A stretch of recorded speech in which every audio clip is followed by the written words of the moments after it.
Chapter 13. The Paedophile Pirate. Allah especially hated Christians and Jews, ordering Muslims to fight them until they were wiped out to the last. This is fundamental Islam, the very core of Muhammad's message. That said, there is one Bible verse that appears to be both open-ended and to encourage violence. As such, Psalm 149 became the rallying cry for the Crusades. In actuality, it's prophetic, speaking of what's called the tribulation and of the return of the Messiah. In the fashion of Hebrew poetry, the psalm presents a series of 9 couplets, pairs of phrases that say the same thing, but in different words. Let's review them. The first couplet speaks prophetically of the new millennium, of the church and of saints. Praise Yahweh, sing unto Yahweh a fresh song, and sing his praise in the congregation of saints. The second celebrates the end of the tribulation and the Messiah's return. Let Israel rejoice in Yahweh who made them. Let the children of Israel be joyful in their king. Then, let them praise Yahweh's character and dance. Let them sing praises unto Yahweh with the tambourine and harp. Speaking of the Messiah's gift of salvation, the next reports, For Yahweh is pleased with his people. He will glorify the meek with salvation. The fifth couplet reveals, Let the saints be joyful in this glorious honor. Let them shout from their resting place. At the Messiah's return, the souls of the saints will be raised from their graves.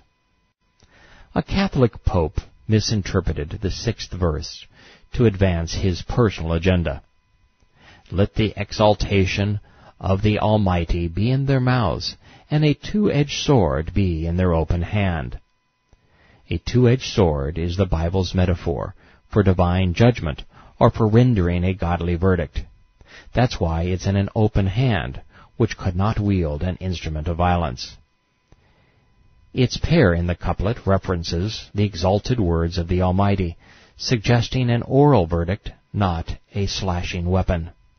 The 7th pair proclaims, To advance vengeance upon the nations and punishment upon the people.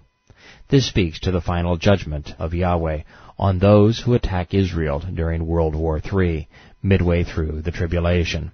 It's interesting in that the predicted Magog war against Israel is perpetrated entirely by Muslims. This is followed by, To yoke kings together, bringing them forth, and those who are severe will be tied with iron twine. In other words, following God's verdict, the purveyors of false doctrines, those who are severe, will be restrained. The final couplet reveals, To advance the verdict upon them, prescribed by the splendor of the saints. Praise Yahweh. The entire psalm is prophetic, speaking of the final judgment of nations following the Messiah's return in power and glory. There is no command to fight or kill anyone.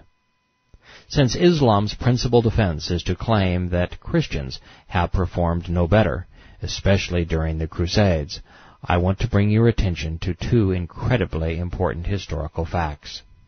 First, Pope Benedict IX. He reigned in 1033 A.D., precisely 1,000 years after Christ's resurrection. Benedict became, like Muhammad, demonic, fixated on the occult, demented, delirious, and lascivious. The church became corrupt, focused on rituals, suppression, and money. With power-hungry men at the helm, it splintered, ultimately causing cleric and king to send men off on foolhardy crusades. The second historical fact is that the Crusaders weren't Christians. They couldn't have been. 4 centuries had passed since the last sermon was given in a language common to the people of Europe. The first Bible to be printed in the vulgar tongue was John Wycliffe's, yet it wouldn't find quill for another 4 centuries. To be a Christian, one must know Christ. He could not have been known to the men who fought. They carried his symbols, nothing more.